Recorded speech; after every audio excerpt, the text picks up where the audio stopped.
Ayo kita buktikan kitab suci siapa yang benar, Injil apa Al-Quran. Saya bilang oke, ayo kita debat. Lalu saya jelaskan kepada mereka pendeta-pendeta, sebelum kita berdebat, kita harus bikin dulu satu frame, satu kata sepakat tentang kriteria kitab suci itu. Saya sodorkan kepada mereka ada 5 kriteria kitab suci yang benar. Apabila ini terpenuhi, maka dipastikan itulah yang otentik, itulah yang benar. Apa itu dia bilang? Yang pertama, kitab suci itu akan dikatakan benar atau asli atau otentik apabila kitab suci itu ayat-ayatnya, firman-firmannya 100% datangnya dari Tuhan, dari wahyu Allah subhanahu wa ta'ala, dan tidak boleh ada perkataan manusia dalam wahyu itu. Oke, Anda sepakat dalam hal ini?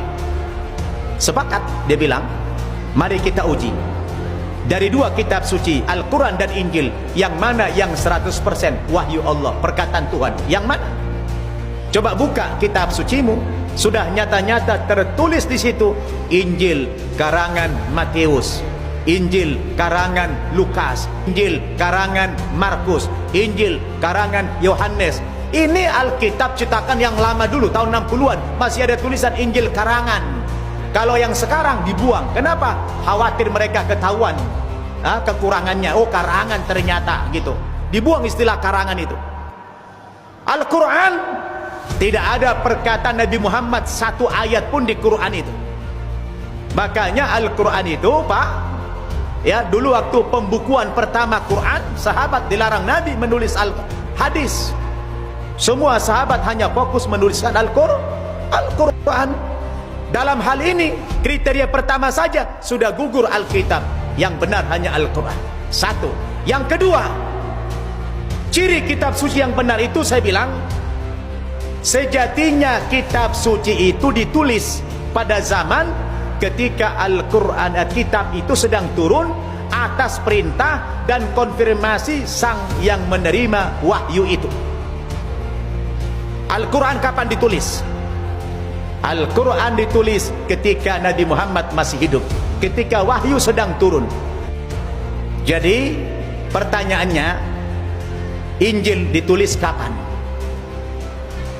70 tahun setelah Nabi Isa tidak ada di dunia. Lalu bagaimana seorang penulis wahyu mengkonfirmasi kepada sang penulis, sang penerima wahyu? Yang nulis nggak jumpa, berarti dipastikan ini karangan, betul?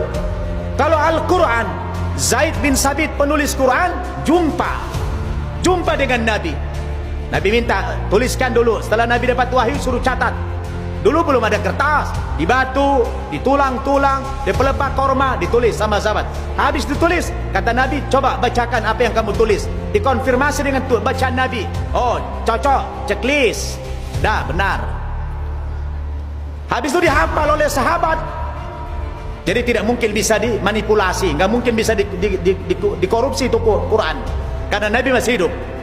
Yang ketiga, kriteria kitab yang benar, sang penulis kitab suci itu secara moral haruslah orang-orang yang jujur, orang-orang terpercaya, dan dipastikan penulis Quran orang jujur. Kenapa? Nggak mungkin korupsi, sebab Nabi masih hidup, selalu dikonfirmasi bacaannya.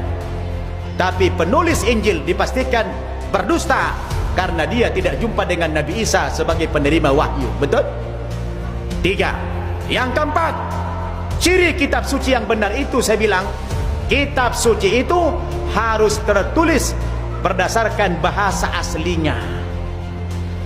Al-Quran datang turun menggunakan bahasa Arab, maka dibukukan pun berbahasa Arab sampai kiamat berbahasa Arab. Tapi Injil tadinya menggunakan bahasa Ibrani, bahasa Hebrew, tapi sekarang sudah ditranslate ke dalam berbagai macam bahasa. Sedangkan peralihan satu bahasa kepada bahasa yang lain pasti ada perubahan. Betul apa tidak?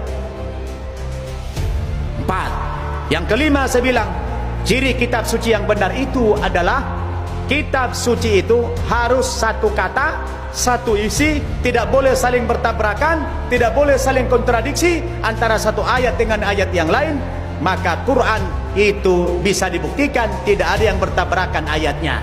Tapi kalau kita baca Injil, banyak yang kontradiksi, banyak yang bertabrakan satu ayat dengan ayat yang lain, terutama yang berkaitan dengan konsep ketuhanan.